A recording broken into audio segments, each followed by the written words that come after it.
schedule this workshop before I knew the Seahawks were going to be playing the NFC Championship game. But I suspect I will hear what happened and be able to tune it in after this workshop is over. What else did I want to say? Next week, no, I can't do next week, next Sunday. 2 weeks from today, but of course that's Super Bowl Sunday. So Ethelbert Miller, bless his soul, when we used to do the Super Bowl of poetry at the old Splat back in the day in Auburn, he said, "You can't counter program the Super Bowl. What's wrong with you?"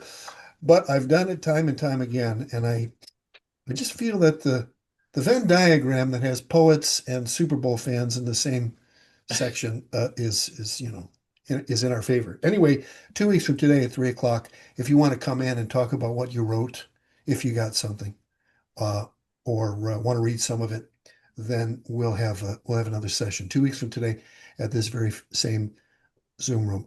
Why do you love Zen diagrams? I'm sorry, Venn. I love Zen diagrams too. Oh But no, I'm a Margaret, math teacher as well as a writer. I was a math teacher for like 27 years. I uh, love Venn diagrams, all right, like visuals, like pictures. yeah, yeah, um, yeah. So let me just speaking of football, let me just check the score real quick and know what's happening. 10-7. 10-7. Thank you. How much time left? Oh, not It's looking over. good. Not look. Is it over? Yeah, Yeah. just end. Thanks, Jim. How many people? Is that 18 people? Holy cow. Wow. We're gonna have to make this short. So I mean this first part, which is introductions. Um Starting 303, not bad. Paul Nelson here. I founded the Cascadia Poetics Lab 32 years ago. Holy cow. With a different name, and we first started producing public affairs radio interview programs, and we continue to do interviews, which are available on our website, cascadiapoeticslab.org. The most recent Cascadian Prophet podcast is Cornelius Eady, who talked about his poem Proof that he read for the inauguration of Zoran Mondami. It's not been completely all bad news, um, despite the horrific events of Minnesota that continue. It's not been all bad. There is hope, but something has to give. General strike, I don't know. We didn't come here for politics, but and when you avoid politics, that's a political statement as well. And so let me just reiterate that we try and do things in the best interests of all living things everywhere. Or as Michael McClure said in his journal, just escaping me the name of it, for the protection of all beings. So may it be so. So today we're here to talk about the DaySong, a writing ritual that was inspired by similar exercises by Pierre Joris and Bernadette Mayer. On Thursday, we focus more on Pierre Joris. Today, we'll dive a little more into Bernadette Mayer and a particular technique that has really been perfected by Michael McClure.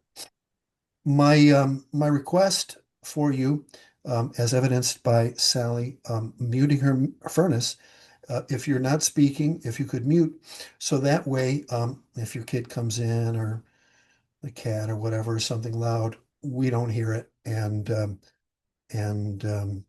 it doesn't interrupt things, especially in the middle of a poem or something. So try and do that. Try and keep yourself muted until it's time to talk.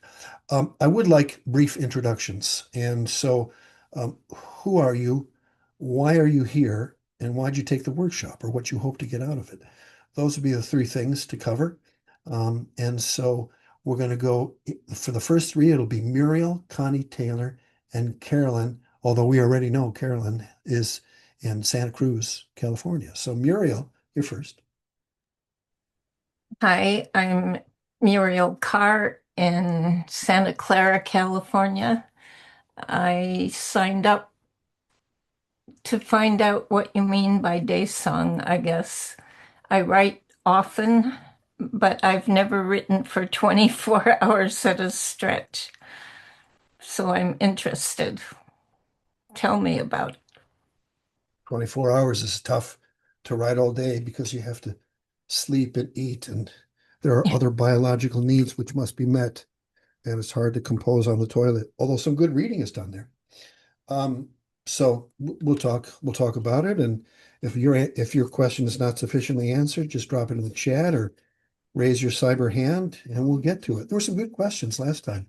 By the way, the video of the last one is online. You can see it on the DaySong on the same registration page. Connie, thanks. Thanks, Muriel. Hello. Connie. Yep, Yeah. I'm Connie Taylor in Anchorage, Alaska, and I'm just here to learn more. It was a good session on Thursday, and I'm eager to hear more. Thank you. Wow. Thanks for coming.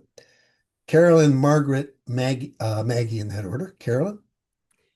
I'm Carolyn from Santa Cruz, California, ancestral home of the Yupi people, whose language is lovely name, Awaswas. So I'm here because I'm in the midst of a book project that is including longer work, and I'm really interested in like this form of just, you know, whole day and what comes of that, and looking at some of the materials, what a longer work might look like. Fantastic. Welcome. Thank you. Thank you for the land acknowledgement in Lashutseed, which is the Puget Sound Salish language. They would say Yaichka with two hands up if they really mean it, one hand up if they sort of mean it, and no hands up if they don't really mean it. Lashutseed was saved by Vi Hilbert or Tuk Shablu. The Duwamish people, including Chief Seattle, were the original inhabitants of this place. And I live in the watershed of a creek called Dok-Uk-Web, which is Place of Loon. All good material for a day song, I think. All right. So we've got Margaret, Maggie, and James. Hi, my name is Margaret Saraco. I live in Portland, Oregon, but I'm a new transfer. I used to live on the East Coast, so I'm really interested in finding writers and writers groups and people making community here. But I also signed up for your postcard project, which sounds so cool. And I'm in the midst of doing the Stafford Challenge, so I just love to connect and find out, you know, what these day song is. I saw it a few times. I thought I'm just going to jump on and see. So that's why I'm here. Thank you for letting me come. Yes, we're glad you did. We're glad you got the Zoom link. And we're glad you evoked William Stafford, who said, if you're not writing a poem a day, your standards are too high, which I think might have been the coolest thing he ever said. So did we say, we were going to say Maggie, but there's a blank screen where Maggie is. And Maggie? Was it something it usually is something I said, or at least I think that. Let's give Maggie Ripperger. Maggie? Gerald, do you know where she is? She's out. Quick bathroom run.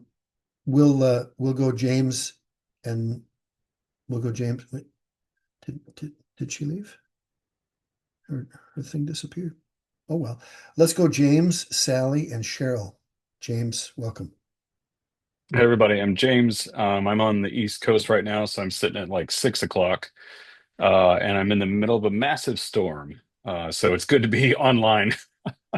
I'm here because I'm in the reading group with Woodland Pattern that is also working through Mayor's Day Song right now. And then I kind of want to revisit the forum I did one years ago, centered on much more motif driven, centered on the Jonestown Massacre. And so we did the anniversary and wrote for 24 hours using some of the historical documentation and that sort of thing, tried to enter that space and kind of a poetics of witness day song.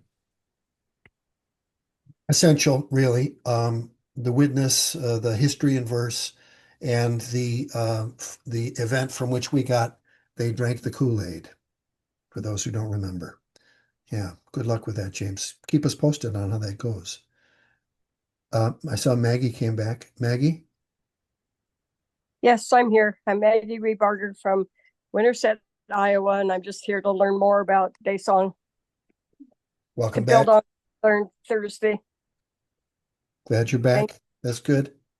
Oh, it froze up when I tried to plug in my charger. Just totally froze. Yeah, there's some freezing going on.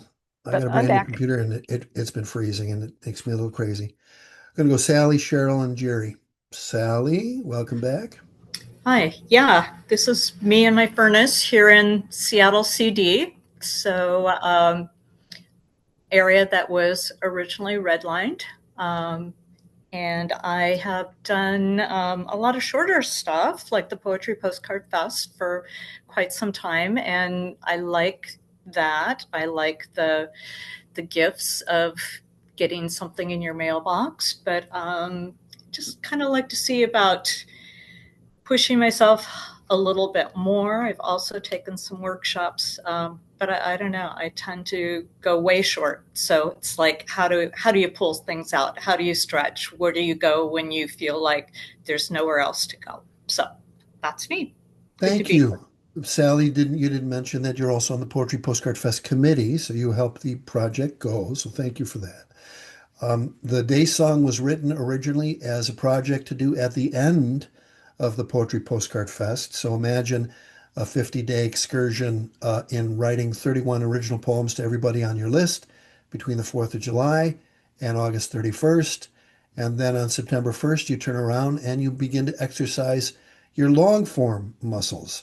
And of course, you have 31 poems, and there may be more juice in any of those. In fact, one of the techniques that came up in Thursday's workshop was discussed by Roxy Power. She talked about alluvials, and I became aware of alluvials through Michael McClure, who did a workshop at our old spoken word lab in Auburn years and years and years ago. He said he was going to talk about a little known trick by Jack Kerouac, the alluvial. And we'll kind of touch on something related to the alluvial that McClure did.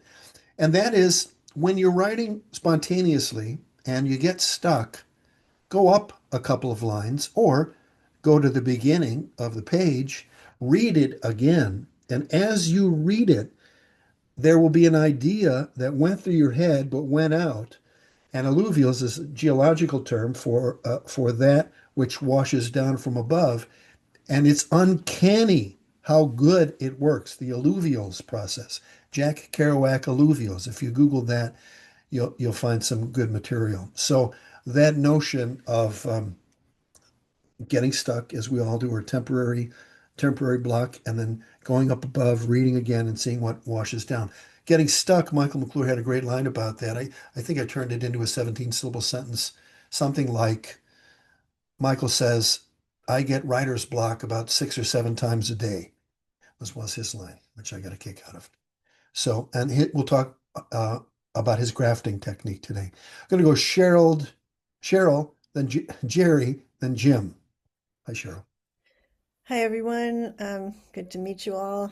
Thank you, Paul, for letting me come in at the last minute. And I'm on Duwamish Coast Salish land in the Lake City neighborhood of North Seattle. And I also have participated in Postcard Fest and also in and out of the Stafford Challenge, still a challenge. But that's what a challenge is good for, to stretch you. And yeah, I'm very curious about this forum and what it's all about. And finally getting a little step into engaging with my local poetics lab. So thank you. Every town should have one. Thanks, Cheryl. Welcome. Jerry, Jim, and Julie. Jerry Narland. I'm down here deep in the heart of flyover country in Iowa. We've had a beautiful winter day today. It got up to 14, so we're hoping spring will arrive sooner or later. I had no idea what a DaySong was, so I signed up for the Thursday meeting and found it fascinating, interesting, sort of an extension of something I was already doing. And Paul said, why don't you come back Sunday? So here I are. Thanks, Jerry. We saw daffodils beginning to pop out on our walk today. They may be under snow in a couple of weeks, but for now they're That's a little grape hyacinths usually come up first. They you see these little purple spots in the snow, and you think, what's that? And then you pick one up and it smells like grape. And then the crocus too. Is that one of the early ones? Yeah. Get those? Yeah. Jim, Julie, and Karen. Karen, yeah. Hi, I'm Jim Dot from Astoria, Oregon, and I did a sort of not a really a day song, but a all day writing last year. So I just want to work on it more. Far out. You start putting day songs together, you start coming up with elements of the serial poem. I think the day song has a lot in common with the serial poem, and I have a segment about that that hopefully will come up today Okay. if I'm doing my homework right. Julie Karen and Jeffrey Cars. Julie Masters, hello. Hi there. I'm in Corvallis, Oregon. Don't know what a day song is, so just curious. I've done the Postcard Fest for I think 5 years now. It's great and happy to be here. Fantastic. Welcome. Karen, Jeffrey, and Sarah. Hi, I'm Karen. I'm from Sonoma County, California. I am brand new to the day song. I can't wait to learn this form. I'm sorry I missed Thursday. Did you say I could see? Okay. And finally, I forget finally, so skip it. Thank you. If it comes up, yes. I'm brand new to Poet Fest this year. I'm doing the Poet Fest for the first time this year. The Poet Fest? The Postcard Oh, the Fest. Postcard Fest. Yeah. Yeah. Well, you've not done it before. No, I have not. I have only been introduced to all of Cascadia's stuff a few weeks ago, and I just leapt in. And I'm really big on marathons, so I'm just looking forward to the Day Song Day. How'd you find out about us? From Robin Gabert, and you may know that name. She's been doing it for some time, and she's quite a poet. Incidentally, she and a few other poets were going to Santa Fe, and we're going to spend one of the days in our retreat doing a collaborative day song. So wow, how is I'm that responsible for bringing the workshop that would get us to where we need to go, because Robin's never done it. How would that be collected? You each write your own, then put it together in one book? Or? No, yes, we'll put it together in one book, but as a collaboration, since we're all going to be in Santa Fe for 10 days, we're going to center it around that experience, sort of, and I think it'll come together well. Anyway, thank you. Do me a favor and write about the food, at least in one segment. I guess I'll have to, because all they ever talk about is food, these poets, and drink. The food in New Mexico is so good. I mean, the gas station burritos are good in New Mexico. I am not kidding. I wish you good luck, Karen. Thanks for being here. Thanks for being part of this work. Jeffrey, welcome. Jeffrey Cars, unmute yourself so we can, for best results. I really mean it. I really mean it. You have to unmute yourself for us to hear you, is what I mean.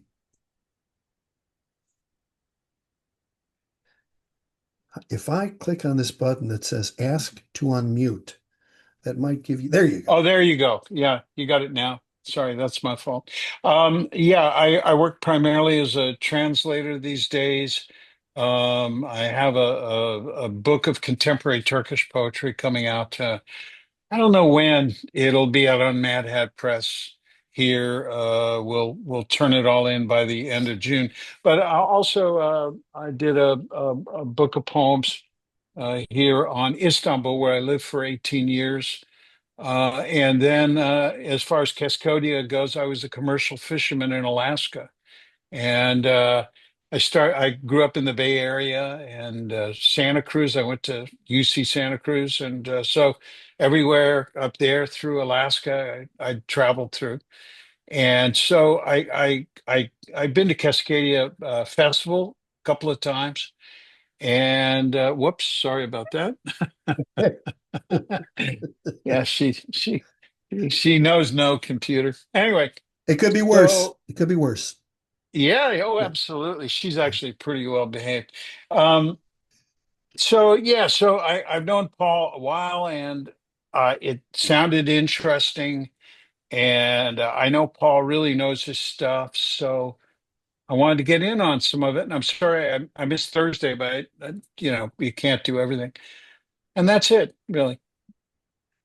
Thanks, Jeff. Yeah, the Thursday, since that's come up a couple of times, let me just pull that up and give you a sense of how to navigate some of this. So if I do share and go to my browser, here's the website. We put our blog on top now. And then if you go down, DaySong workshops, and you click on the image, then you see this. Is that where I put it? Did I put it on here? No, I didn't put it up. It's not up yet. Oh, it's up as a blog post. That's because Veronica was the one who did it. There's a little Ralph Towner. So sorry to hear this, Ralph Towner. Anyway, DaySong. I think she put it up as a blog post. Well, I can't find it. Well, when I get up there and put it on, it'll be on that page for the DaySong. I guess it'd be under workshops, but it'll be on this page here. That's where I put both of the tapes, so you can watch a video of it. So that'll be easy for people to find, because if I can't find it, we're in trouble. Did I say Sarah, Janet, and Matthew? Sarah, your turn. Hi, I'm Sarah Wise. Recently moved to Seattle from Portland, Oregon, where I lived for 18 years. Before that, I lived on the East Coast. Yeah, so I love writing long form poetry. I recently found out about the Day Song when I participated in a local arts organization solstice celebration here, which was a community reading all day of Bernadette Meyer's Midwinter Day. And yeah, I just found that really fascinating, the challenge to write within one 24-hour period of time. And yeah, I'm just intrigued, and I'm currently working on a prose poem memoir. And yeah, I'm interested in maybe taking on this form myself and using that to help propel my writing. Thanks. Fantastic. Thanks for coming here. Thanks, Sierra Nelson, for passing the word along. She gave me pictures of all the ideas that came up during the marathon reading on the 21st. I was out of town, or else I would have participated. And I have them all. She gave them all to me, and she gave me permission to share them with you. And they're real good. There was some good stuff that was generated. So I hope to share screen, or maybe put them in the chat, or find some way to get them to you. Maybe on the same email. If I don't get it and you guys really want it, I'll just respond to the email. But welcome to Seattle. I hope you find our food and beer at least as good as you did in Portland. My sister-in-law lives in Portland, so we go there every now and then. And for the Day Song, my wife is going to be in Portland, because I said, pretty please, can I have the day alone? And she said, well, I'll leave that morning. And I said, could you leave the day before? Which, got to be nice about these things. And she said yes, because when I wake up on February 1st, a week from today, I want to be able to have access to my dreams. And being alone with fewer distractions, you have a better chance of dream recall. And Bernadette Mayer, for those of you who know Midwinter Day, was practicing dream recall for at least a few weeks before the Day Song, December 22nd, 1978. And I think the dream material in poetry is fantastic. And I also think that that might not be strict dream recall, but probably starts with a dream and then kind of goes off from there. But when you're reading poetry that is recounting dreams, or evokes dreams, or mentions dreams, it gives you a different feeling as a reader. Like, it seems like you're more open, you know? So I think the dream thing is interesting. I also think being alone is very helpful. When Michael McClure was writing his instructions for the Personal Universe deck, he said, when you create this deck, you should have no interruptions. Not even the cat should interrupt you, Jeffrey. Just, not to call out cats or dogs. I have a rabbit, and he's pretty good getting his basic needs met. He doesn't bark or anything. So I think a rabbit is might be the best pet for this, for lack You of. know how it is, Paul, wrangling cats, it's famously difficult. As a person who facilitates workshop for poets, yes, I get an idea of what you're talking about. This group, of course, excluded.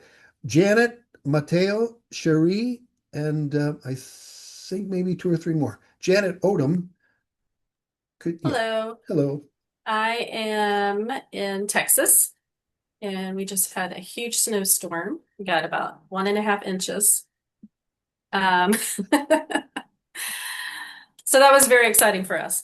I am here to learn more about DaySong. I'm excited about the idea of it. I'm excited about the idea of being completely alone for a 24-hour period. I'm hoping to maybe schedule a Airbnb for myself. I'm a stay-at-home mom, so there's always demands on me here, which makes it hard to write a lot. And I was really excited about the universal deck, and I started mine yesterday. I thought that was a really fun idea. Fantastic. I think it's a good idea in Airbnb. Although Bernadette was a mom who pulled off this DaySong with kids, and we had a interesting. We read the third section of the book at the last Woodland Pattern event, in which she chronicled a tantrum that one of her kids had, or both her kids. Jeff, help me on my memory here. But she chronicled this tantrum, and it was like, what a way to get even with your bratty kid, is to have a historical record of their behavior on that particular occasion. That's kind of borderline mean, but on another hand, it might also be a coping technique to say, well, we'll see who will get the last laugh on this. If anyone knows what page that's on, maybe we could pull it up today and have that. But I did pull out a section of Bernadette's to read today. Mateo, hello and welcome. Oh, hey guys. Hey, I'm Matthew Mateo. You can call me Mateo Morse. I'm calling in from Brooklyn, New York. We've had over a foot of snow today, and it's not quite a blizzard because it's not windy enough, not up to 35 miles per hour, but some whiteout conditions. And I've been in a lot of workshops with Paul, and I always get a lot out of them. Reading groups, writing groups, and so here I am. Maybe I've written 6 hours before, but I've never done 12 or 24. I don't know how the hell I'd do 24. But so I'm kind of here to learn a new form and to sort of break through some self-imposed limitations, bio limitations, and see what happens. I don't have a particular theme yet. I'll figure it out as I go. Well, don't get hurt. You start challenging your bio limitations. It's just Yeah. nobody gets harmed in the composition of the DaySong. That's my wish. Yeah. Yeah. Okay. I'll first do no harm. Hippocrates. That's right. It could be the first line of your poem. All right, Mateo, thank you for your kind words. I'm glad you're here. When you're in the Thank you, house, I'm Paul. like, I better have my shit together because this guy knows what he's talking about. Cherie, Muriel, iPad, Julie, and then I think we're done. Cherie. Hi, you said it right. You're one of the few that says it right the first time. Awesome. This is my first live event with anything having to do with Cascadia poetry, anything. Although I did get to participate in this past Poetry Postcard Month, which was quite entertaining, I must say. I had a blast. I'm here because of the random email that I opened that called a DaySong a Vision Quest, and it's happening on Imbolc or Saint Brigid's Day. So all of those things lined up to put me in the seat today, and I am excited to hear more. I write all sorts of things. I have a poetry background, but do not consider myself a poet, but I like to hang out with poets, so I feel like I belong in the room. Absolutely. Yeah. I live in Genesee, Idaho, which is on the very border of Idaho and Washington, as far east as you can get in the center of the state. part of The Cascadia. confluence of the Snake and Clearwater rivers. Absolutely. Yeah, heart of Cascadia. Yeah. Welcome. I'm glad you're here. You mentioned DaySong as Vision Quest, and there is a book by Richard Atleo, who is a hereditary chief of the Nujotnoth tribe, which is around Clayoquot Sound, for anyone who knows British Columbia, Tofino, Ucluelet, British Columbia. And his grandfather, Kista, his vision quest, his initiation of hunting, single-handedly hunting a whale and communicating with the spirit of the whale is an incredibly fascinating read. And I did an interview with him that was in our book. I believe it's in the book American Prophets, our first book of transcribed interviews. The interview is online, you can hear it. And I asked him point blank if writing, attempting to write a poem as long as you can on one particular day, if he saw that as similar to the Vision Quest in his culture. And he said yes. And I found that one of the most validating things anyone's ever said about the kind of poetry I'm interested in. Richard Atleo, Atleo. And I will go and share screen for a second. And I think that rather than Cascadia Poetics Lab, I would take you to paulenelson.com and I would go to interviews, this first tab here, and I would go to listen to interviews from the archive. And then I would type in Leo, and this is what you come up with. Richard Atleo, whose Nujotnoth name is Umik, is a hereditary chief. He served as co-chair of the internationally recognized Scientific Panel for Sustainable Forest Practices in Clayoquot Sound and teaches in the First Nations Studies Department at Malaspina University College. He talked about his book, Tsawak, A Nujotnoth Worldview, and the view of the nature of existence as an integrated and orderly whole, and thereby recognizes the intrinsic relationship between the physical and spiritual realms, an expansion of the view of reality presented by Western science. That's right there. And what I'll do to make it easy for you is I'll drop that in the chat.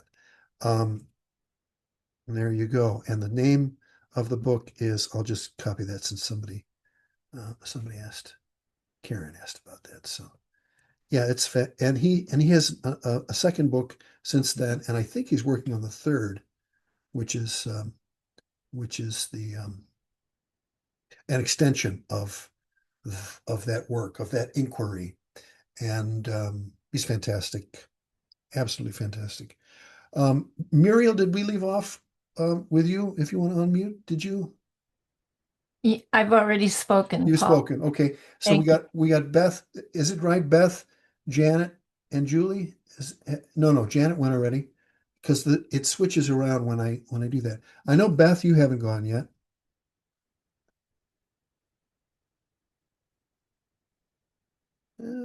How about if I ask you to unmute? That often helps.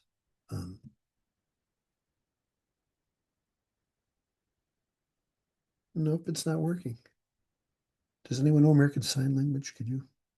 No, we can't do that. Beth, it's not working for some reason. Well, Beth attended our Cascadia. I'm going to do an intro for you. Beth attended our Cascadia Poetry Festival in October and came to our breakfast that we had at Red Wing to say, hey, meet the board and see if you can get more, if you want to get more involved in this work. And then she took our workshops. By the way, I just have to tell you, I don't like to brag on people, but you can say it yourself now. Can you talk about the inspiration for that question mark poem? First, tell us who you are, that you live on North Beacon Hill, and then the question mark people poem. Can you talk about that process? Because did you see that video from Greenland? No. The people of Greenland who are wearing MAGA hats that say Make America Go Away,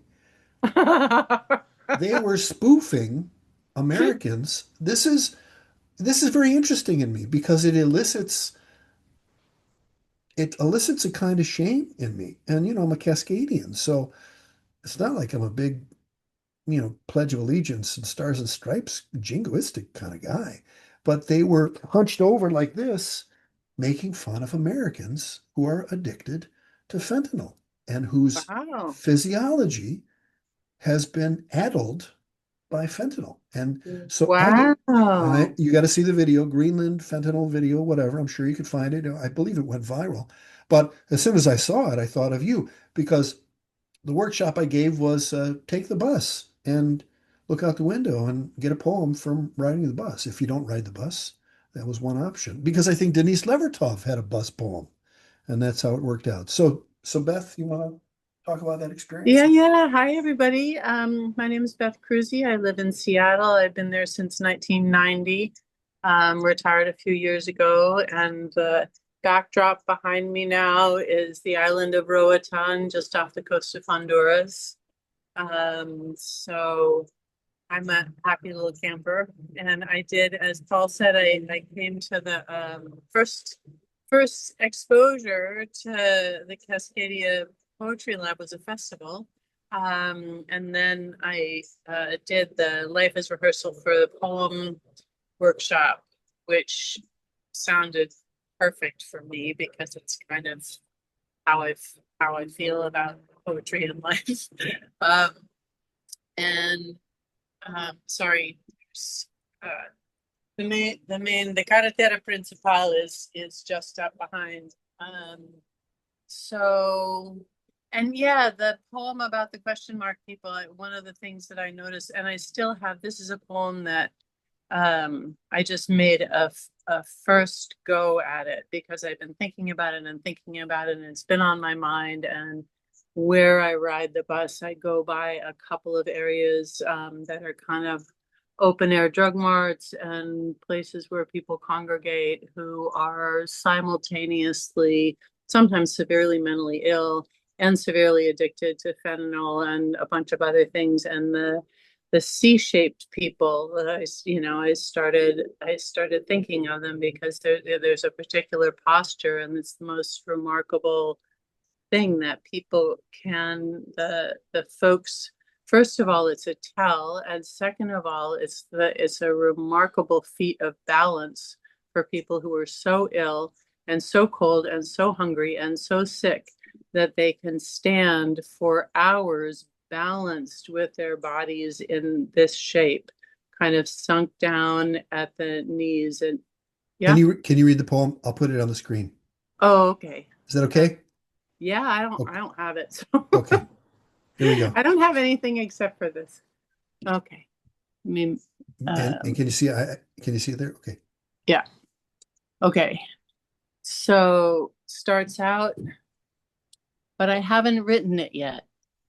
Folded people, folding people, hinged people, curled and curving people. When have we ever seen such hinging? The cord of the arc crowned to coccyx, plumb line to the solar plexus, where gut punched, sucker punched, so sore, so sore, C-shaped question mark people. Curled round, gut and heart, third chakra, the arc's center, curving, holding, sheltering, one thing, one place. The hip hinge, folded double, in extremis, no help at all, of course. You're as close to down as you can get, still standing, but now your solar plexus centered in a triangle of thighs, a perfect frame, straight shot from behind. But then, by then, your ass is all you're showing anyone, everyone, your pinnacle, your peak, fuck off by then. So that's an early, that's one of the first in a series of probably many about that. And it was thanks to Paul's workshop that I was able to get that first bit out. And I am not, in terms of form, that's about as long a poem as I usually get, and it usually takes me a really long time to get that much. So the idea of just keeping writing is a huge shift for me, and I'm just psyched to see what what happens when I do that? Far out. I'm glad you're here, Beth. Thanks. Thanks. Did I get everybody? I got everybody? Fantastic. All right. Here, I'm going to close out your document. I'm going to repeat what I said on Thursday. I found the day song is a very satisfying ritual that can elevate your consciousness and give you that I'm still a poet feeling for weeks, maybe even months. Often, if I've not had a poem other than my daily 17-syllable poem project, now known as Cascadian Sentences, I've written one a day for over 25 years. Used to call them American sentences, but I can't. I can't use it anymore because of an experience I had in Canada where, man, did it fall flat. And so on two separate days, two different individuals said, maybe you should start calling them Cascadian sentences. And so that's what I'm calling them. The book will come out this year on Carbonation Press. But exposing yourself to different places is so important. Travel is the worst enemy of ignorance, and listening to people, intelligent people, is important. And it's funny because when the Greenland people were making fun of Americans for having that C-shaped question mark shape, I was hurt. I was hurt by that still. So I still have feelings of love for the country that I was born in and grew up in, and yet I see both sides of that one. If I haven't written a poem for a while, I start to question if I've lost my poetry juju. But I found the day song has a way of validating that you're a poet big time. It's not the seawater of outside validation, which I think is a really important concept that Kosho, my Soto Zen teachers, um, taught me about. Or he likens this outside validation as seawater, drinking seawater. I hope to impress upon you that preparation has helped me create 7 day songs, including daily journaling, serious reading of other poets, and serious prose. That'll help you achieve a day song and make you want to do it a couple of times a year and develop a rhythm that ties you more deeply to the seasons and natural planet rhythms. That it becomes part of a rhythm that you create for yourself. So right now, for instance, time of year, when around here, even though it's not a native species, Sarcoca is the first thing that comes up. And you get that whiff of sweet box, and you're like, oh my God, it's not going to be winter forever, right? So when you can do a day song, I'm only doing them twice a year because I don't want to I don't want to attempt too much. I want this to have its kind of specialness and its sacredness. And generally around February 1st or January 31st, and generally around September 1st are the two times that I do that. September 1st, because it's the end of the Postcard Fest, and I've got 31 poems that I can write from, I can graft from, and I'll talk more about that later.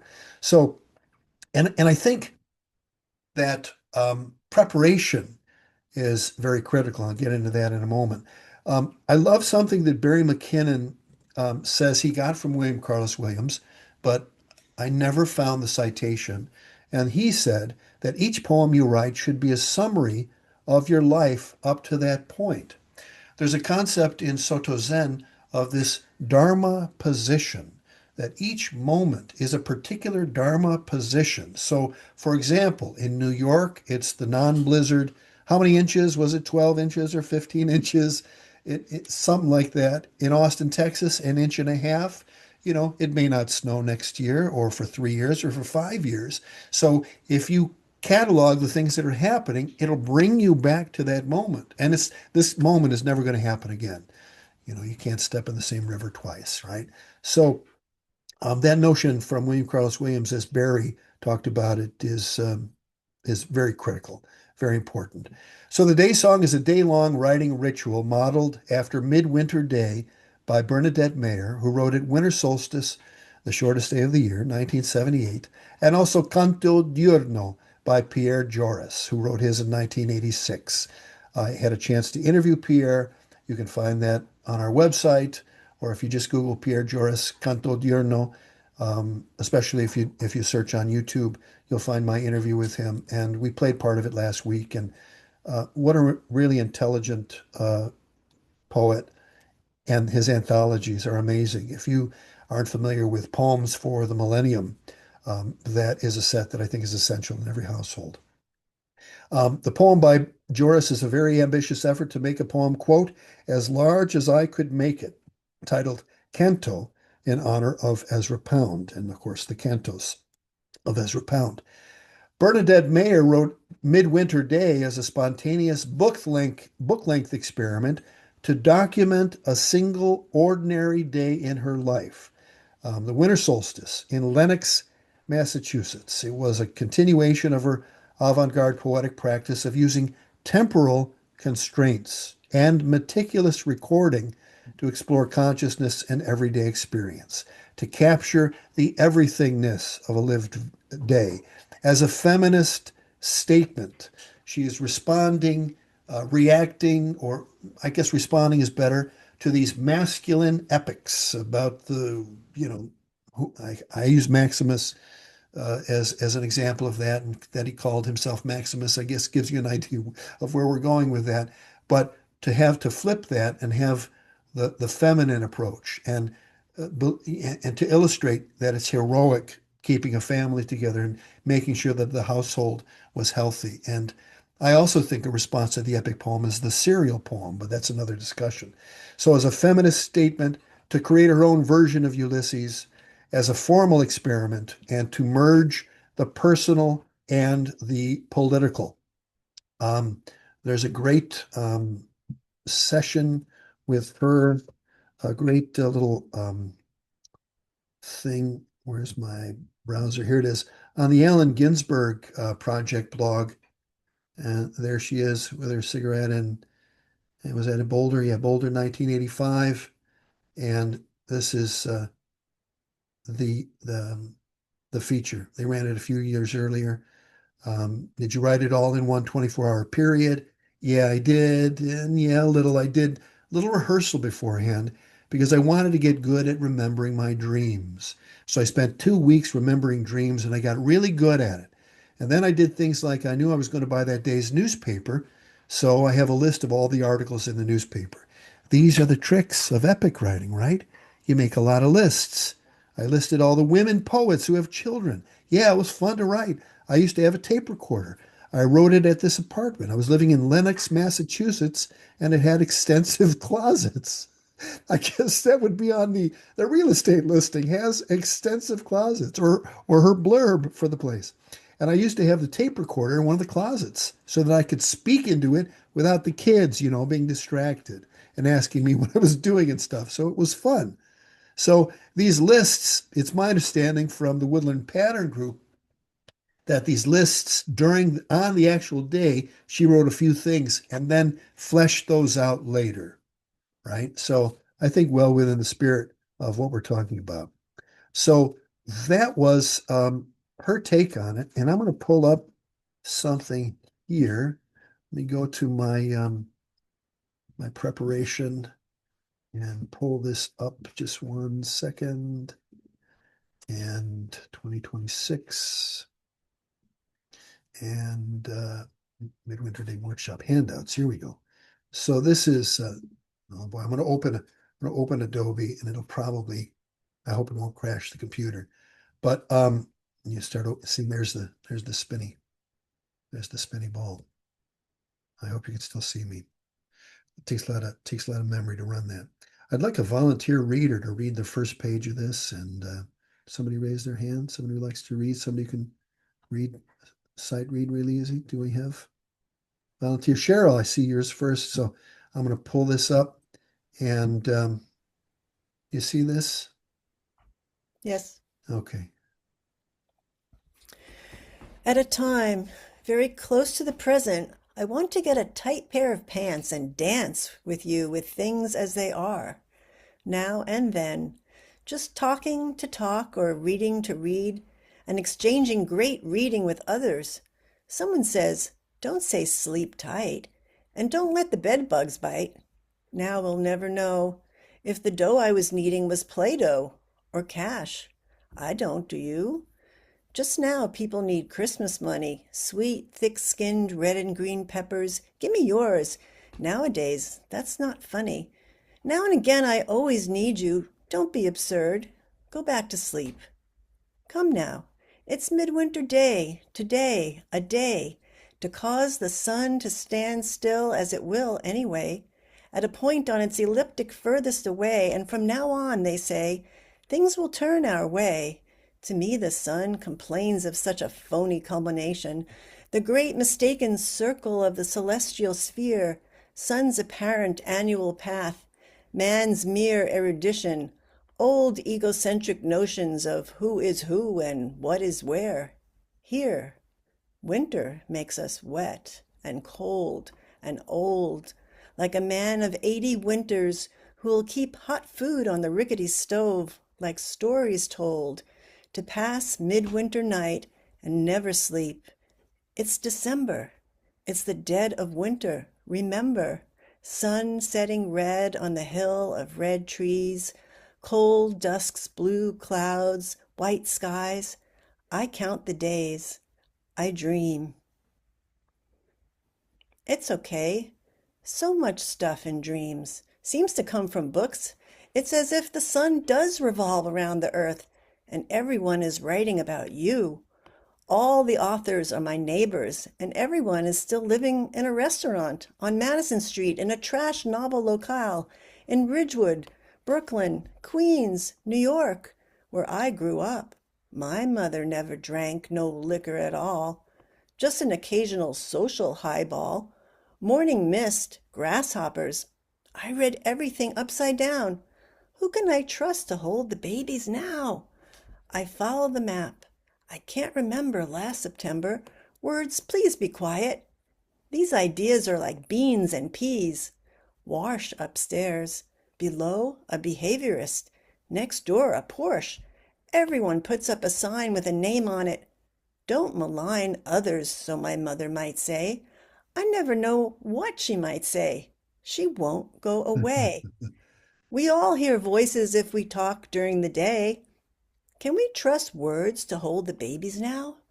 Every day's a holy day of obligation ends. Speeding jets to jet ports is now allowed.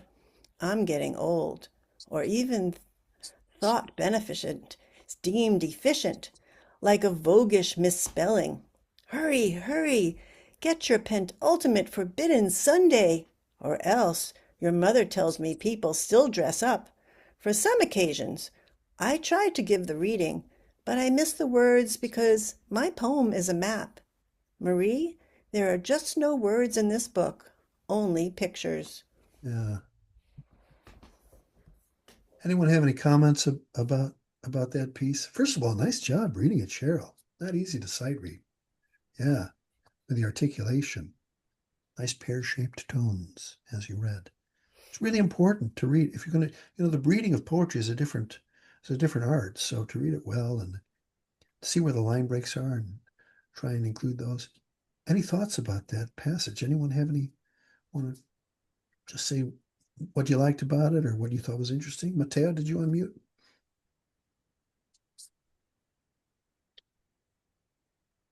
Do you want to, did you have something to say?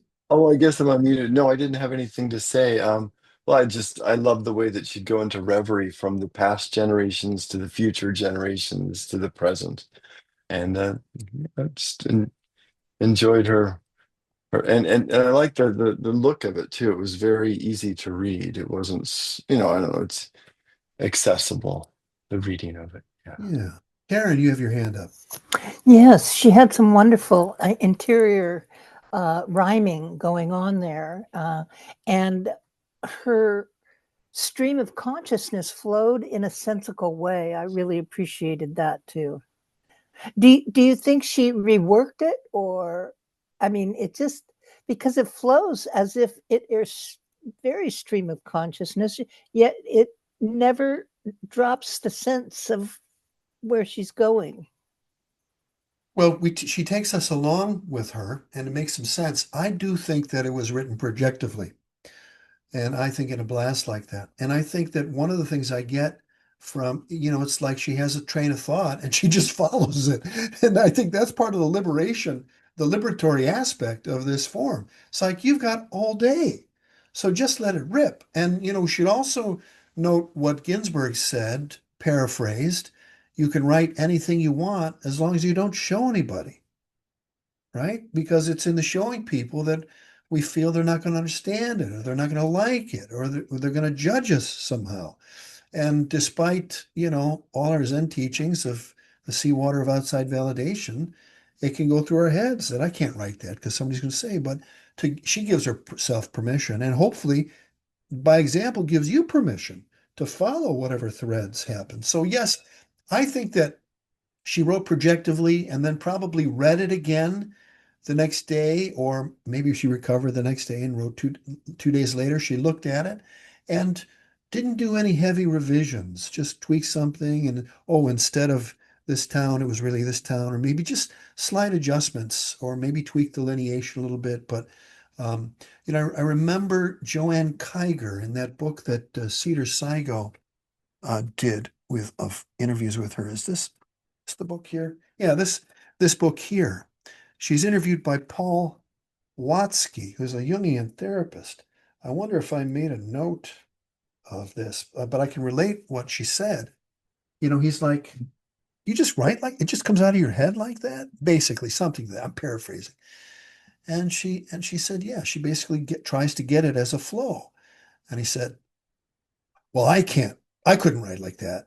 And Joanne Kiger says, well, you could. That's her response. And it's a matter of training yourself to write that way. And I think the morning pages, we talked about this last time, Jerry, writing in the morning pages and just letting it rip for no one else to read is great practice for that. And so, if you're planning to do one Sunday, see if you can write every day in the morning, 1,000 words, not to show anybody, not to have any accomplishment, but just to get it off your chest, to talk about things that are going on. Surely, the death of, the nurse in Minnesota, Alex Pretty, was that the gentleman's name? I mean, that's something that's on my mind right now. How can this not be the last straw? How can we not have a general strike in this country to shut it, in the words of Cornel West, shut it down? He talked about that at his talk in Seattle a few weeks ago. So this is part of what we're going through right now. It's part of our lives, a fascist takeover of our country. They warned about it. We see so many people post on Facebook, Hemingway's quote about fascism. What was it, Primo Levi, who said every age has its own fascism? We say, yeah, whatever. And now we're dealing with it right now. So in Pierre Joris's poem, it was the death of a communist, Vilma Monaco, that he saw in the paper and ended up writing about. So I think it's not only fair game, I think it's really important to mark the cultural time by mentioning some of the things that happen. And hopefully there's nothing as horrific that happens between now and the time you do your day song. But things that happen that we get a lot of energy from, if we can have some distance from the emotion, because one emotion certainly is, I would just like to murder the motherfuckers who did that to the nurse, And first of all, we want to practice nonviolence. We don't want to replicate what they're doing. We don't want a civil war. They right now are in charge of the biggest nuclear arsenal in the world, so we probably can't win that way, I don't think. And it's not a good example. We live the example we want to set. That nurse lived the example that he wanted to be for the world. He gave his life for justice, and his parents called him a hero in a letter that just breaks your heart. To crib from that, to put those kinds of things right into the poem, right, is a model, is a technique that can be used. For crying out loud, Bernadette Mayer, if you read Winter Day, she's got lots and lots of hockey game scores in her poem.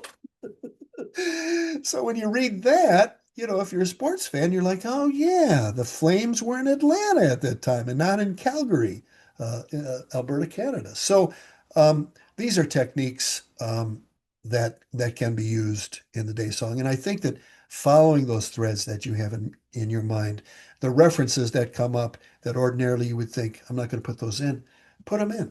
I mean, this doesn't have to be a complete document. You can rework it. if things fall flat, if it gets too rhetorical, if you're telling, not showing. There's no rule that says it has to be complete document. You can't edit it.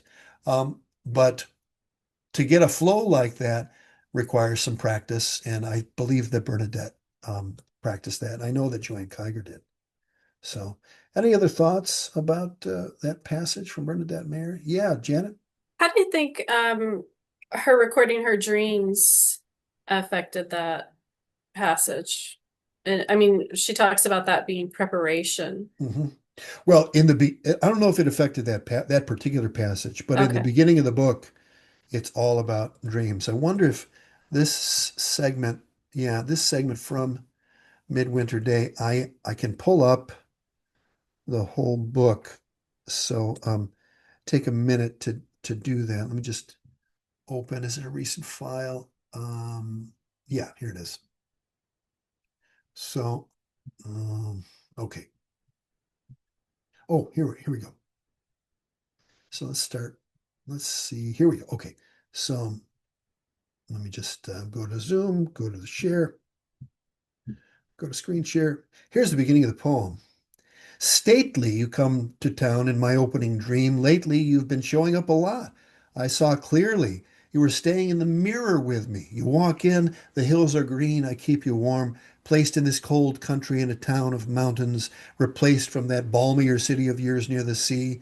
Now it's your turn to fall down from the love of my look. You stayed in the hotel called your daughter's arms. No wonder the mother's so forbidding, so hard to embrace. I only wait in the lobby, in the bar, I write. People say, what is it? I ask if I must tell all the rest, for never since I was born, and for no man or woman I've ever met, I'll swear to that. Have there been such dreams as I had today, the 22nd day of December? Which, as I can now remember, I'll tell you all about if I can. Can I say what I saw in sleep, in dreams, and what dreams were before your returning arms took me like a memory to the room I always returned to when thought turns to memory's best love? I learned to deny desire from an acquired habit of vigilant fear, till again to my nursed pleasure you and this love reappear like a story. Let me tell you what I saw. Listen to me. You are the beginning of the day. When we are both asleep, you waken me. I'm made of you. You must hear what I must say, and so on and so forth. So the dreams to me are fascinating. And I have this 17 daily 17 syllable poem practice. And, you get up first thing in the morning before you look at your phone, if you can write that down. And of course, writing a 17 syllable poem doesn't take very long. I don't make my wife wait too long to do Wordle. I try and get it down really quick. And in the form of a 17 syllable poem, it's a great thing because it's not going to take very long. So I think the preparation helped her, and there's lots of dream material in the first part of the book if you ever read it. So, and the other thing about the dreams, which is interesting, it gives us a glimpse into our own personal mythology. And I think that's a very interesting thing. There was this teacher of mine who had this model of levels of consciousness, how consciousness manifests, and behavior and physiology, the most superficial. When I have a physiology like this, you know, and of course the AI camera knows better than me what part it wants to show, but I'm trying to show closed arms like this. What does that say? It suggests a certain thing, behavior and physiology. And then underneath the behavior and physiology are thoughts. And is it thoughts and ideas? And then below that, belief systems, right? Which is kind of where we're stuck as people in the United States right now. But it's boring when you talk about belief systems in a poem. Nobody gives a shit what you believe. It's like Joanne Kiger said, I don't care what you think or what you believe. Tell me what's happening, right? And your dreams are something that's happening. And I think that gets into a level of personal mythology, which supports the belief system, which supports the thoughts and behaviors, and which affects the behavior and the thoughts and emotions, and affects the behavior and physiology. So to me, getting into the dreams covers a lot of material. And they're always interesting. We don't have dreams. Ian Williams had a comedy bit about doing this. Somebody says to him, "Man, I had a weird dream last night." And it's like, you don't have a dream about walking to Safeway and getting a gallon of milk. You know, your unconscious is trying to tell you something about your life. And so having the practice of dream recall, I think, can improve you as a human, can tell you about things, can tell you some things about yourself, and also can be excellent material for poems. And like I said in that uh, Woodland Pattern group, I think she was vamping from her dreams and kind of extended them. And, this is not journalism. This doesn't have to be a strict accounting. And besides, if it were, who would ever know what your dreams are, right? One of the most personal things you can do, and one of your soul's deepest expressions, I think. Is that helpful, Janet? Yeah, that's good. Let's see what else I had. Um, okay. Yeah, this is good. First, something more than prose chopped up into line breaks. Anyone who's read Ezra Pound, ABC of Reading, don't think you can take mediocre prose and chop it up into line breaks and call it a poem. Well, a lot of people think that's the case, and I think it has to have more than that. I asked Cornelius Eady about that, and he said, "I think it has to sing." Right? That's what he said. So, and then I want to share some of the prompts that came up during the midwinter day that Sierra Nelson did. So yeah, here we go. So handouts. Wait, no, that wasn't it. It's these. And so if I go like that, do you see the picture of all the prompts up? Yeah, don't have to squint because I'm going to come to them. Part one, dreams. Do you see the whole thing, or is that better like that? Part one, dreams and waking up. What dreams do you remember from last night or recently? What has happened this morning before you arrived here, including ordinary, boring, everyday details? What dreamlike details do you see now recently experienced? I could share all these pictures with you, so you don't feel like you need to write them down. I can put them in the chat. There's a bunch of them. 2, good morning, getting ready, daily routine. What is the light doing? An idea I love is I learned from the rigorous laughing of love to be.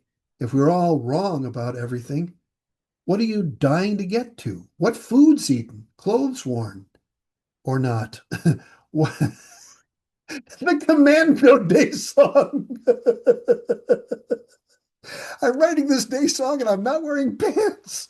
What are other people doing? Very interesting, especially the food, right? I mean, food diaries are things that we have to do when we're trying to lose weight or trying to figure out what food we're eating that we're allergic to. So why not put them in a poem, or put them in a poem and take them out later if they don't look good? But to keep a track of what you did during the breaks, I think is wonderful because you'll wonder. I asked Pierre what he did during the breaks. He said, I probably ran errands. Obviously, I got the newspaper. That was one thing I did. Part 3, noon to afternoon in the town. City observations, shops, people, streets, overheard snippets, mothers, your mother, other people's mothers. 3 words for each about mothers. Include a theory, include a grocery list. There we get back to the lists again. What do you need to get at the co-op? Overnight oats? The one with the maple syrup and the sea salt? Get specific. Age, weight, um, time, date, arithmetic, and receipts. Yeah. Can you imagine looking at something from 30 years ago, seeing how cheap eggs were, for instance? Oh my God, 89 cents for a dozen eggs or whatever it was. Get specific. Zoom out. Share historical and or geographical info of this place. I think this is essential. I wrote a book called A Time Before Slaughter. Slaughter was the original name of the town of Auburn, Washington. I talked about the treatment of the land. They blew up the river several times to divert its course. The treatment of Japanese citizens who were incarcerated, put on prison trains, and sent to concentration camps. I wrote about native myths, wrote about them from Arthur Ballard, who collected them. Slaughter, A Time Before Slaughter was my book. I remember talking about it in a George Bowering workshop, and he said to the other people gathered, See how much fun he's having? True story. Part four, late afternoon. Back to home, is that what that says? Interwoven in matter of fact sentences, memories. One time, what are you doing now? What's everyone eating and drinking? Especially if you're in Santa Fe, California, Santa Fe, New Mexico. Something interesting you read. What's in the wild sauce? What are the ingredients in the wild sauce?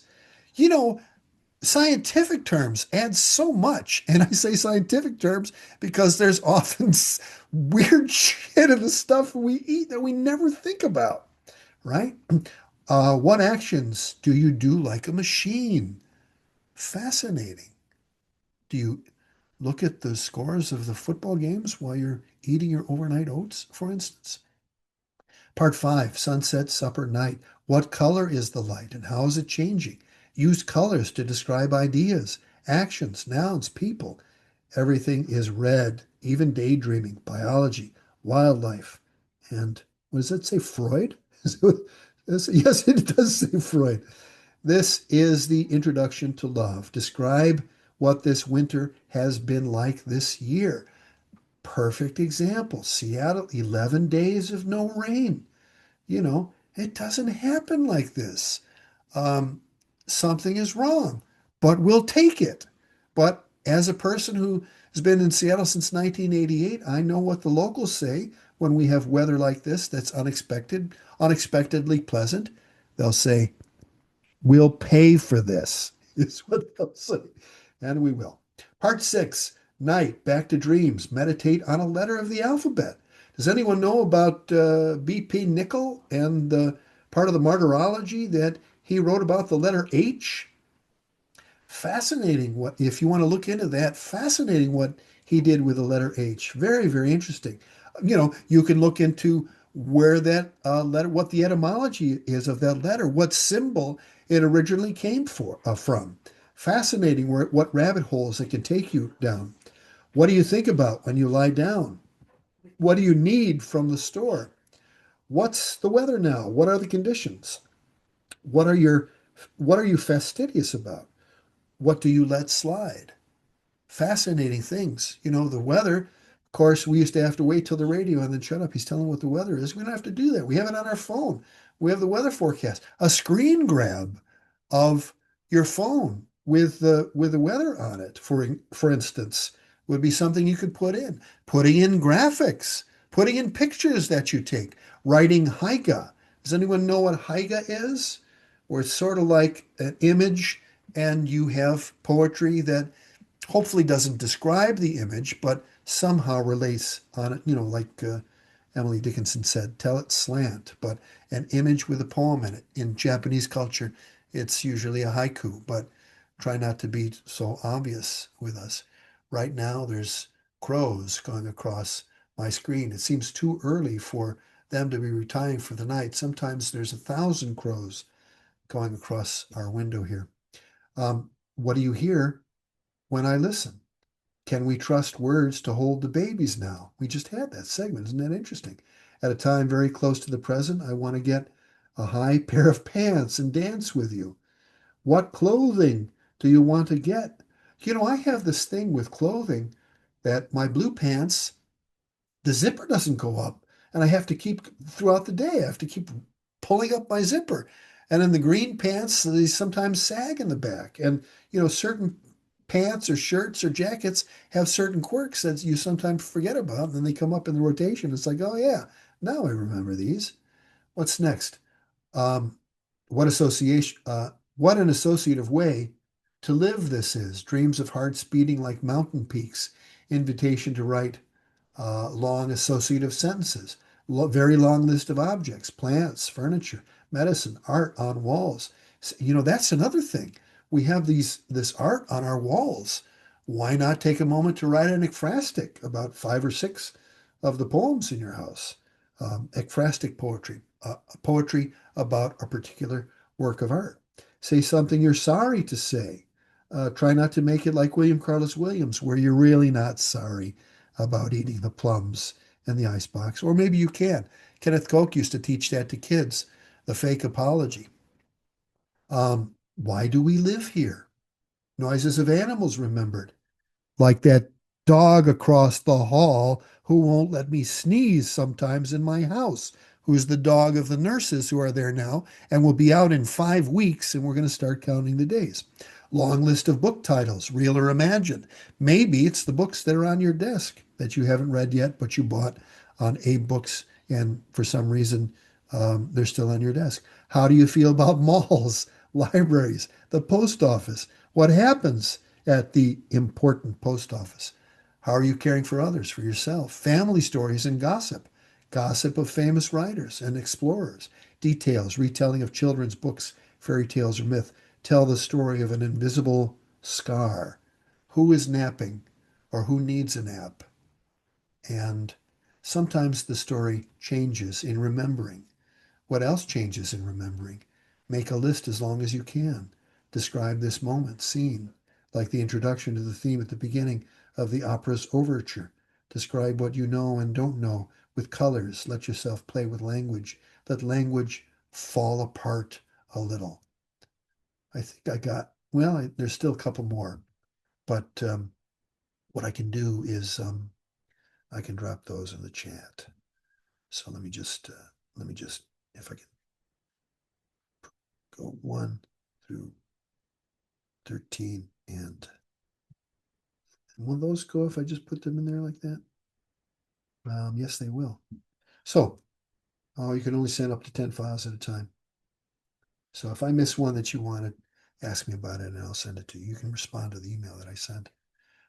Sierra Nelson, what a beautiful thing you did by taking pictures of all those and then saying it was okay for me to share. The poets should collaborate. We should give each other energy. We should not be in competition. Although I had a lot of fun doing the slam, and it can be a very entertaining evening, but ultimately we want to help each other. And we are all we have, as we're finding out now, and the people of Minnesota are demonstrating. We are all we have. We are the last line of defense. The government is not going to save us. So we have to be there for each other. Apologies for hand gestures, and then other comments that I'll get to. If you have any questions, let me know. Any comments about any of those prompts happening? Okay, yes, Margaret. I put into the chat, there's a book called A Distant Mirror by Barbara Tuchman. She takes just one person. She talks about an average person in 14th century France to talk about the history. And she, there's a whole section where she just goes through his receipts, and it's fascinating. So it made me think of that. It's a wonderful book if you ever wanted to read it, but just made some connection. Fantastic. We are all we have. Yeah. So I have that that Bernadette Mayer segment, and what I'd like to do is I would like to give it to you as a handout, and I hope a PDF is going to be okay. So what I'd like to do, come on, give me the chat here. Chat, there we go. And then what I'm going to do is put that in there, and then can everyone download that and have that on their computer? That's the segment that we read, and I'm going to play a unless somebody have a question or comment before I go into this next segment. Does anyone have to go to the bathroom? Does anyone need a bio break?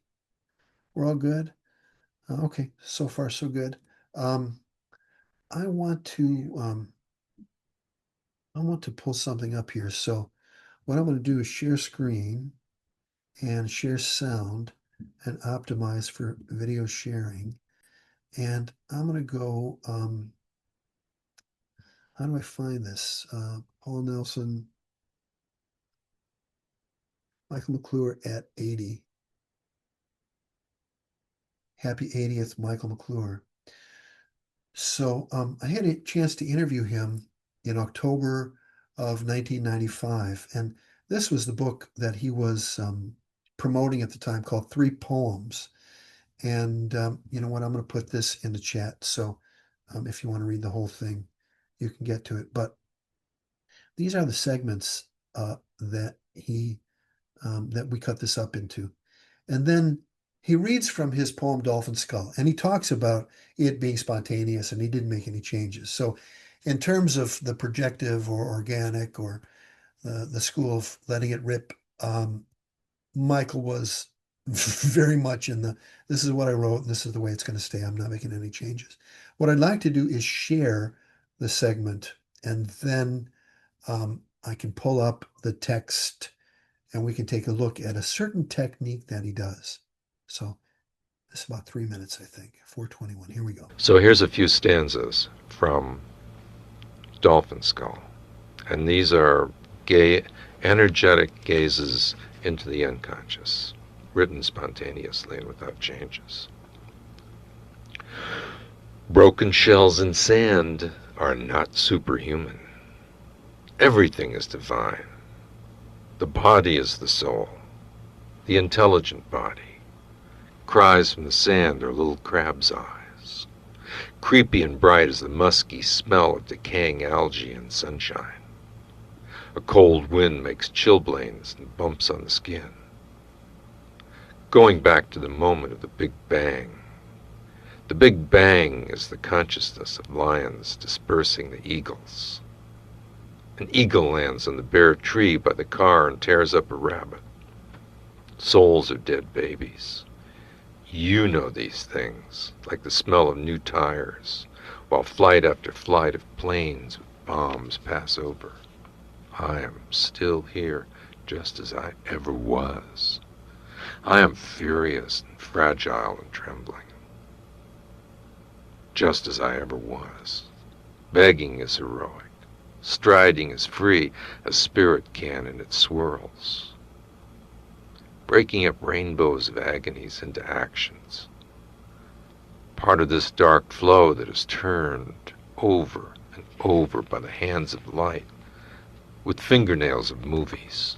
Movies of suns, spraying the darkness. Gray hair on the floor.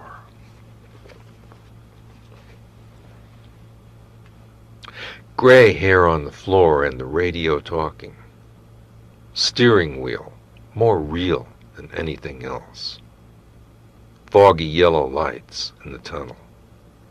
Skinny, addled, wrinkled, childlike, old Horowitz playing Scriabin on TV.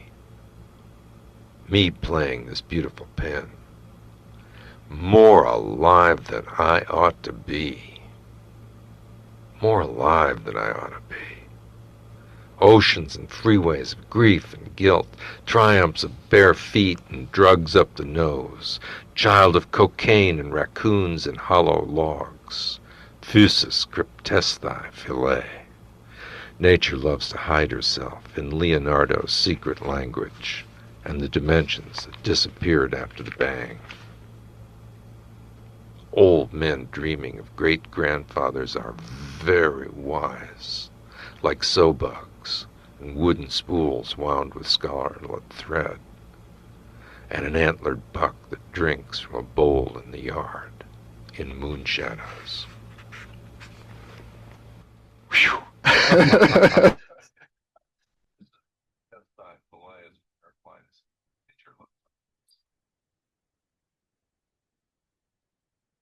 Stunning. I'm going to share what he read from that.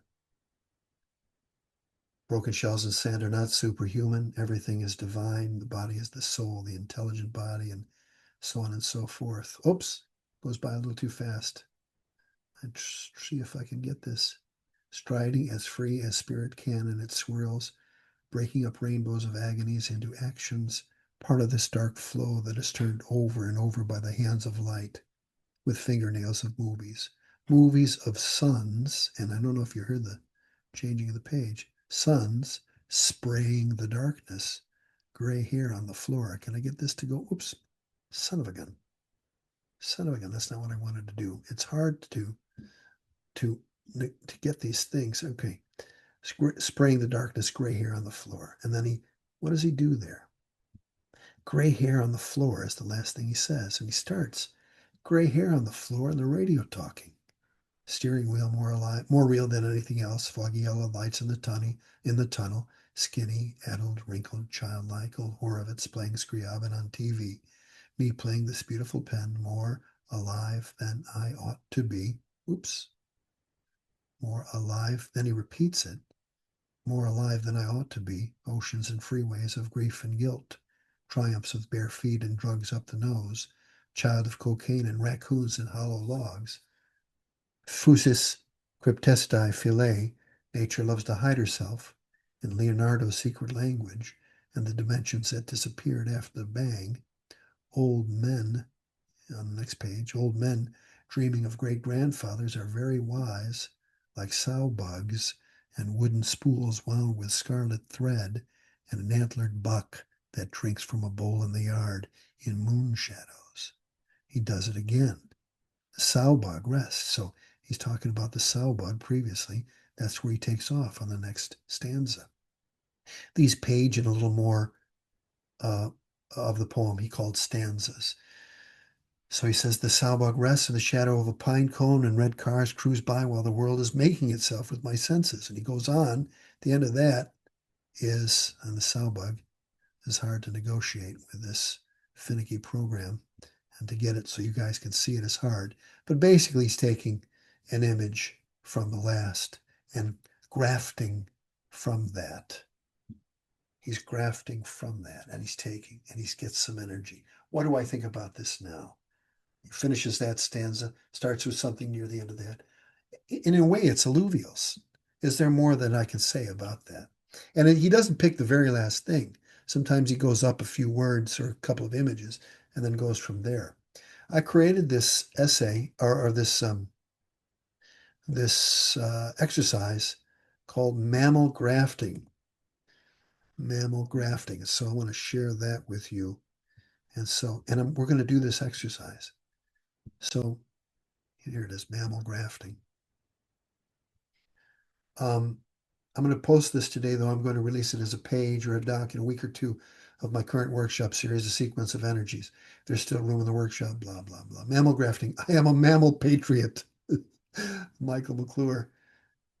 And the projective here, and here we go again in projective, the spontaneous, it's more than free associative, but it's very like free associative thinking. The projective method only needs a start, something with energy and meaning to the poet writing to prompt a launch back into that state of consciousness where the energy of the muse is palpable and leads to a successful projective/organic poem.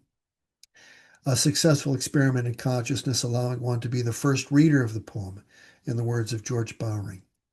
And so now I smell my grandma as she looks at me through her thick glasses. Now I understand the sexual addiction of my young manhood was a crucifixion, glittering and lovely as an ostrich boa and smashed mirrors seen on acid. Then he took that line 4 years later in something called Grafting One and repeated it. Now I understand the sexual addiction of my young manhood was a crucifixion, glittering and lovely as an ostrich boa and smashed mirrors seen on acid. Now I see that perception is a shape of the darkness, seeing itself. Naked bodies in layers on shelves in space and behind stalactites, alight with themselves, seduce me with fleshly softness of their meat, calves, forearms, and the perfumes. The perfumes are lost as moths in our hormonal storms, but they direct us. They guided me. Then 2010, what is this, 11 years later? Now I understand the sexual addiction of my young manhood was a crucifixion, glittering and lovely as an ostrich boa and smashed mirrors seen on acid. Now I am an old man with a handsome face, and after the bloody movie full of guns and stabbings and helicopters, I stop at the photo booth, and in the mirror is a dog with jowls, a silver fox, an eagle in the whirlpool. Here's the strip of 4 photos. A sincere man with white hair and eyebrows, eyes almost inside out, staring from a black Armani collar. Then the same man, still in front of scarlet drapes, with his eyes looking up into the science fiction in his forehead. Now his head rests dazed against the side of the booth. In the last photo, I am fully alert, just as I always am, a suicidal child in love with experience, risking all to be only with you, as the dragon world with its 100 eyes passes. And I still long to be Shelley.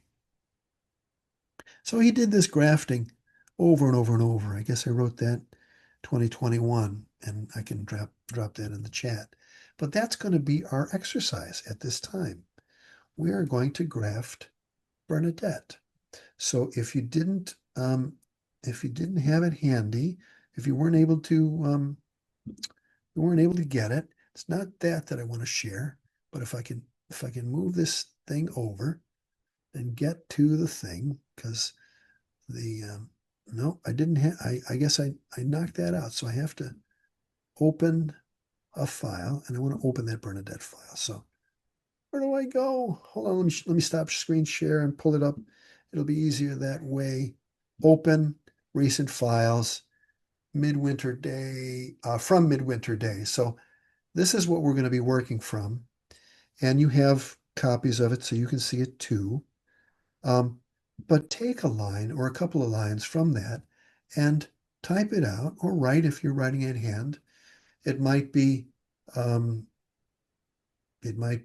it's midwinter day today, a day to cause the sun to stand still as it will anyway. Of course, today is not midwinter day, so it's Sunday today, or it's the 25th of January today, or it's the day of the NFC Championship game between the Seahawks and the Rams, or it's the day after Alex Preddy was executed by ICE agents. So whatever hits you, it's 4:32. I'd like to give you some time on this. So let's come back at 4:47, 4:47. So about now 14 minutes. Come back in 14 minutes. Write whatever you want. If you want to share, you'll be welcome to. If you don't want to share, you don't have to. And I'm going to turn off my audio and go to the bathroom and come back. May the force be with you.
You can complete the thought that you're on.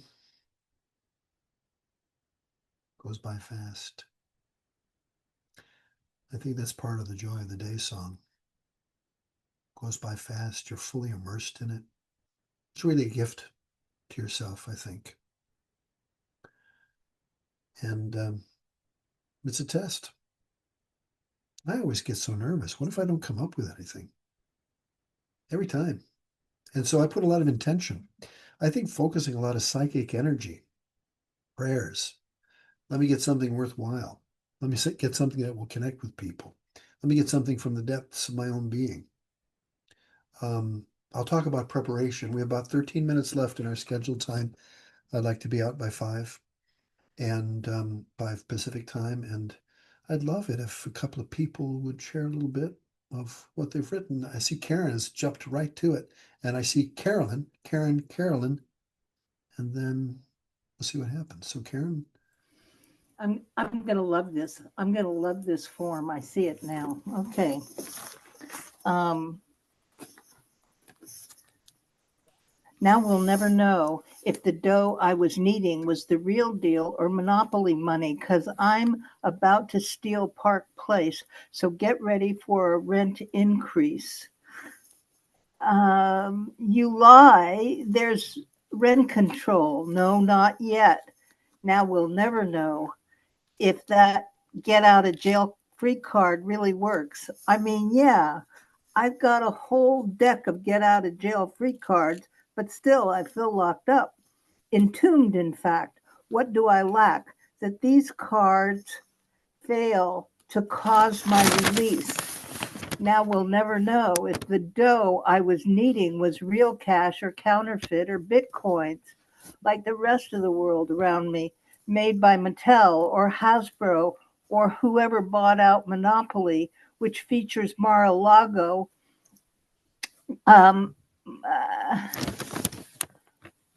which where Park Place used to be.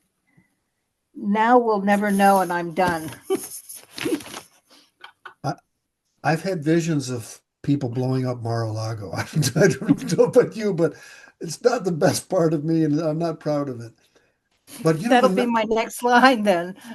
Monopoly was written about, in response to hypercapitalism, or not written about. It was created in response to hypercapitalism. So to call that back is immediately evocative of what we're going on now with all the 12 people owning 90% of it or whatever the figures are. It's fantastic.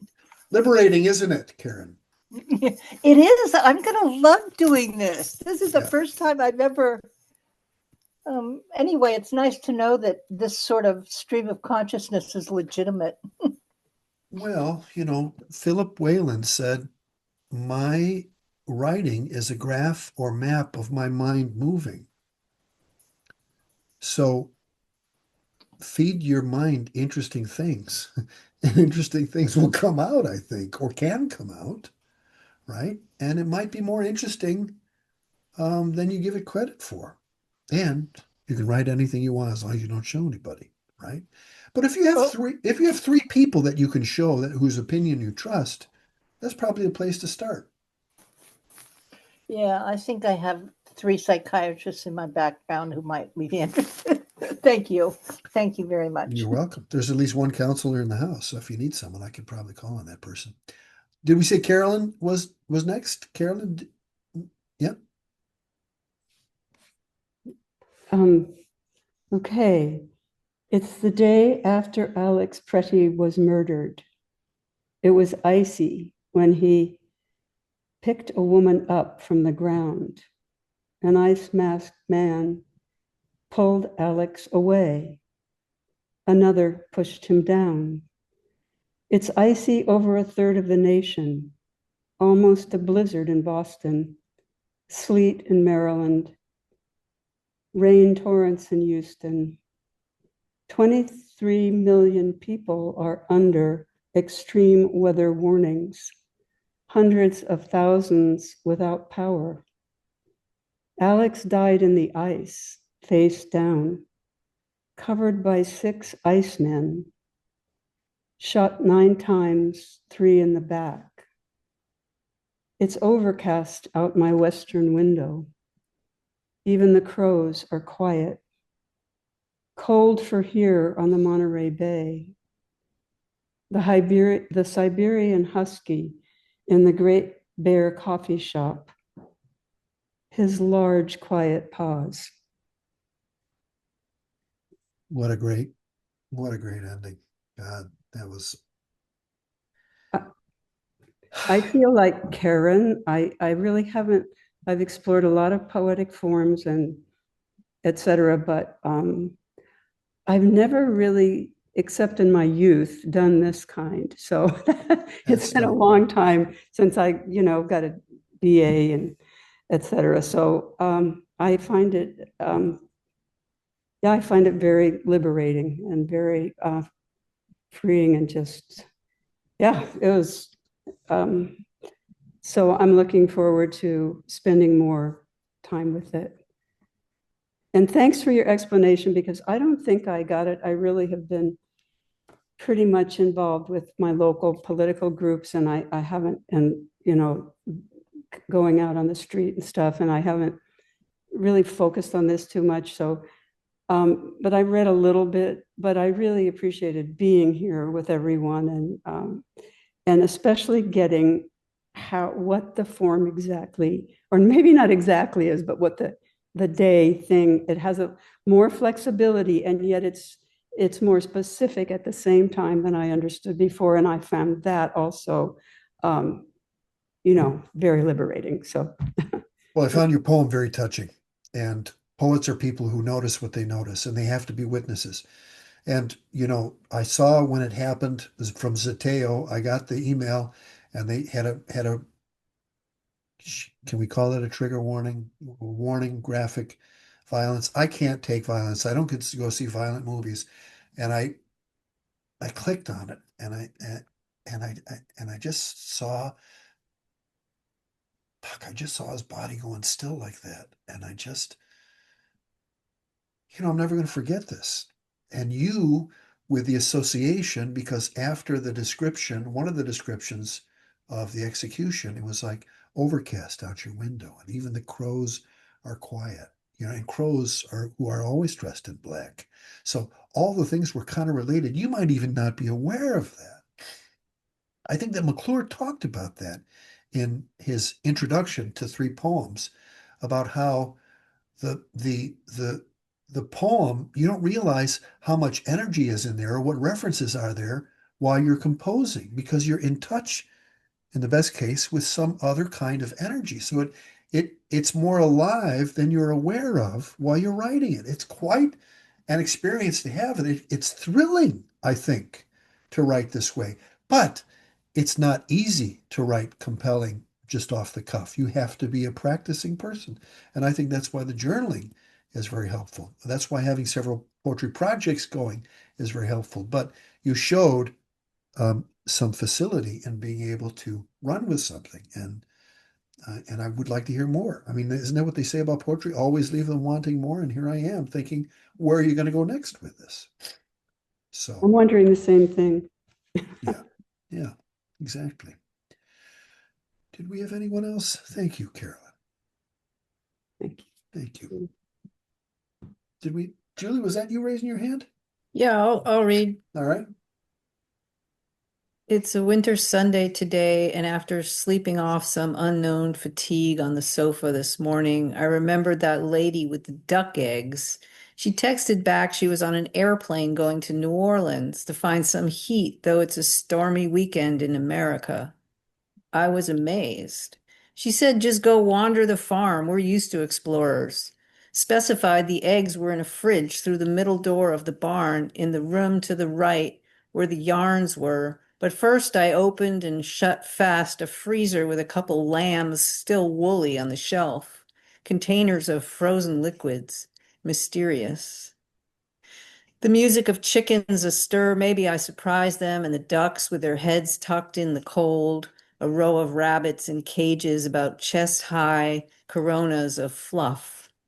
On the way there, I stepped out to take a photo of a flock of turkeys in a green depression of earth by a stream, stepped back in fast, hearing the repeating of a shotgun. But there on the farm, I climbed the hill to an orchard and little sacred circle of Kuan Yins with beads on their necks. I worried that I'd left my purse and keys in the car. Silly, it was so quiet out there, water running down the hill into sweet cold ponds. Now there are finches on the fence next to the field back here. It's not really an ending. I just ran out of time. Fantastic. Coronas of fluff. Isn't that great? Yeah, it's really helpful to hear, you just write about anything. Like, this idea, take a bus ride that you said, like just observe. Yeah, And Beth, that was yeah, Beth had to check out, but she left a note in the chat. And I thought I got everybody those Sierra Nelson photographs, but I sent them to you via email. And then I sent you a few prompts, some that I've mentioned, some that I meant to mention. Beautiful, Julie. What was that recently, a recent trip, or what was? Yeah, that was this morning. That was this morning. There you go. That's pretty recent. Let me just talk about a few more things before we go, because I'm trying to get the most out of this. Make sure that you have multi-register, different tones. Can't do a day song of all one tone. People will want to kill you if you listen to it. It has to have different tones. I think throwing cover poems in, maybe smaller things. I gave you the cover poem exercise. Break it up. I think you'll have different tones because you will have eaten something and it'll change your mood, or you'll have that second cup of coffee or whatever, and your mood will naturally change. It's important to have several different tones, have multi-register. Why Imbolc is a question, and I want to share screen for that. And is this the one? Yeah. The day song works best when you have the full attention of the muses. Pets, spouses, and children will not serve your best interest in this ritual. So best to free yourself for 24 hours. If you can't get this isolation on February 1, within 48 hours before or after can work.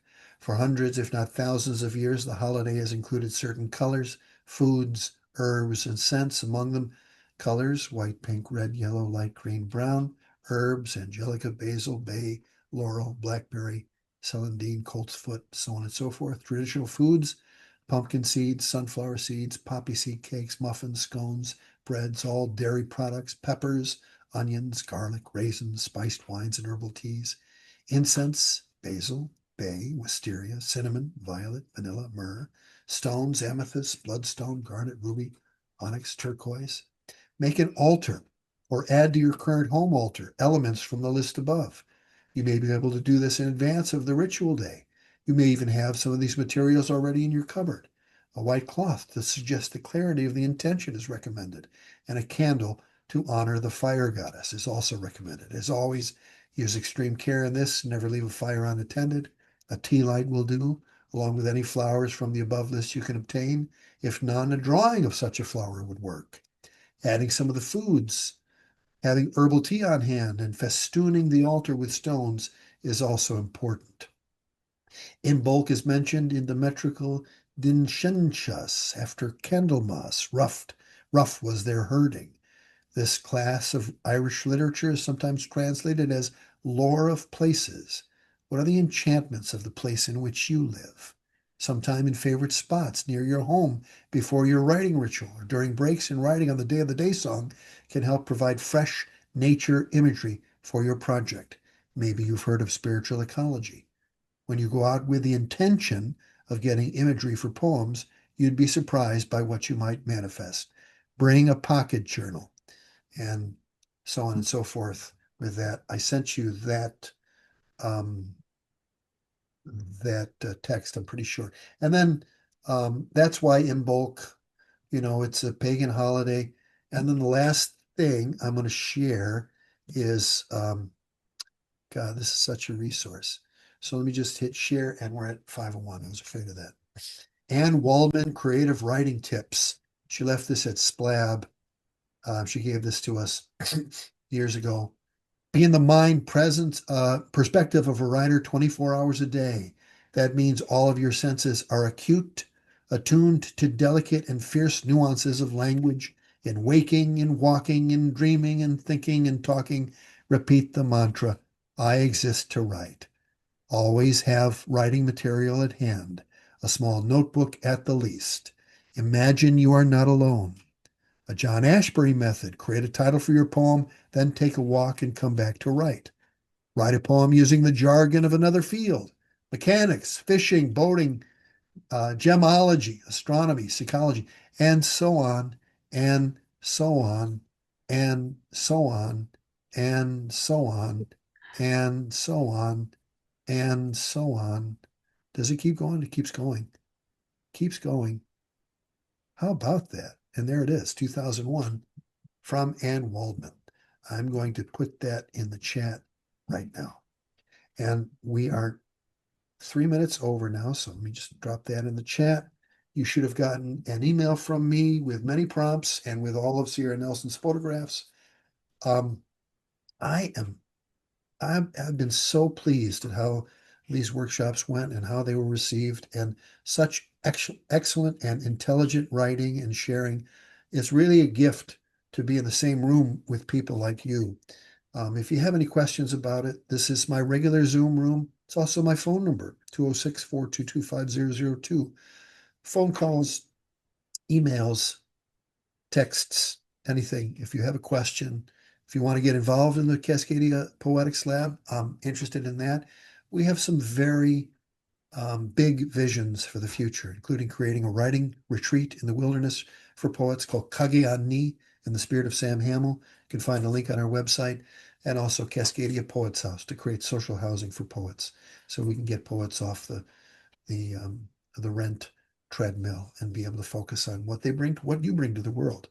This way of being in language that is so necessary. What did Mallarmé say? Poetry is the language for a state of crisis. And we are in crisis right now. Thank you for being here. I'll be on the line, and I hope that you're all blessed and protected. Have a wonderful time. 2 weeks from today here, 3 o'clock, we're going to share some of our work, and I will be writing my latest DaySong on February 1st as well. So thank you. Thanks, Paul.